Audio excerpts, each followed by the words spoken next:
ఓ బల్లెట ఆ గోడ మీద నుండి పట్టుజారి బకెట్లో నీళ్ళల్లో పడిపోయిందట. ఆ బకెట్లో నీళ్లు సగం వరకే ఉన్నాయట. ఈ బల్లి ఆ బకెట్ నీళ్ళలో పడిపోయిన తర్వాత నీళ్ళలో నుంచి బయటకు రావడానికి శతవిధాల ప్రయత్నం చేస్తుంది. ప్రాణాపాయ స్థితి నుంచి పాపం అది తప్పించుకోవాలని తోక స్పీడ్గా ఊపుతుందట, కాళ్ళు స్పీడ్గా కదిలిస్తుందట. ఎట్లాగైనా బయటకు రావాలని తోక స్పీడ్గా కాళ్ళు స్పీడ్గా కదిలించడం. గోడల మీద ఉన్న కొన్ని బల్లులు చూసి ఈ బల్లిని చూసి అనుకుంటాయి అంట, ఏమనుకుంటాయో తెలుసా? నెలలో పడిన తర్వాత ఈ బల్లి భలే ఎంజాయ్ చేస్తుంది, జలకాలు ఆడుతుంది, ఈత కొడుతుంది, అబ్బబ్బా ఎంత ఎంజాయ్ చేస్తుందో చూడండి అని ఒక బల్లితో ఇంకో బల్లి మాట్లాడుకుంటుందట.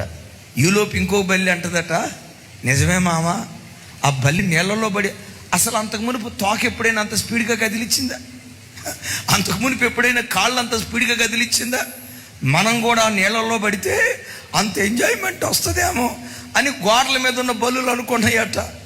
నీళ్ళలో పడిపోయిన బల్లి అంటది, ఒరే మీకు దండం పెడతా, నేనేదో పడిపోతే పడిపోయా, నరకం అనుభవిస్తున్నా, దయచేసి మీరు పడవద్దురా, నీకు దండం పెడతా అని ఈ బల్లి అంటే గోడ మీద ఉన్న బల్లులు అంటాయంట, నువ్వు పొందుకున్న ఎంజాయ్మెంట్ మేము పొందుకోవటం నీకు ఇష్టం లేక కుళ్ళుపోద్దానివే, నువ్వు కుళ్ళుపోద్దానివి. నీకు ఎంజాయ్మెంట్ లేకపోతే తోక అంత స్పీడ్కి ఎందుకు ఊపుతావు, కాళ్ళు అంత స్పీడ్కి ఎందుకు ఊపుతావు? నీకేదో ఎంజాయ్మెంట్ ఉంది. ఈ బల్లి అంటుంది, మీకు దండం పెడతానే నా బతుకు పాడైపోయింది, మీరు దూకొద్దు అంటుంది. మీరు చూడండి, కొడుకు తాగుబోతు తండ్రి దగ్గరికి వెళ్ళి, నానా నువ్వు తాగుతున్నావు కదా నానా, నేను కూడా తాగాలనుకుంటున్నా, ఈ విషయమై నీ అభిప్రాయం ఏంటి నాన్న అని ఇంటర్వ్యూ చేస్తే కొడుకు తండ్రి అంటాడు, నీకు దండం పెడతారా నాయన, నా బతుకెట్టుకుడి పాడైపోయింది. డాడీ నువ్వు పేకాట ఆడుతున్నావు కదా డాడీ, నువ్వు ఆడినట్లుగానే నేను కూడా పేకాట ఆడాలనుకుంటున్నా. డాడీ నువ్వు కళ్ళు షాప్కి వెళ్ళినట్లుగానే నేను కళ్ళు షాప్కి వెళ్ళాలనుకుంటున్నా, వెళ్ళమంటావా?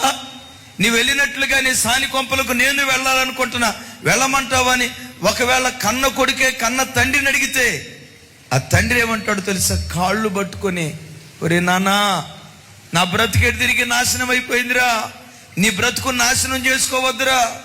ఆ త్రాగుడులో సంతోషం ఉందని, సినిమాలో సంతోషం ఉందని భ్రమపడి నేను వెళ్ళా, వాటిలో సంతోషం లేదు.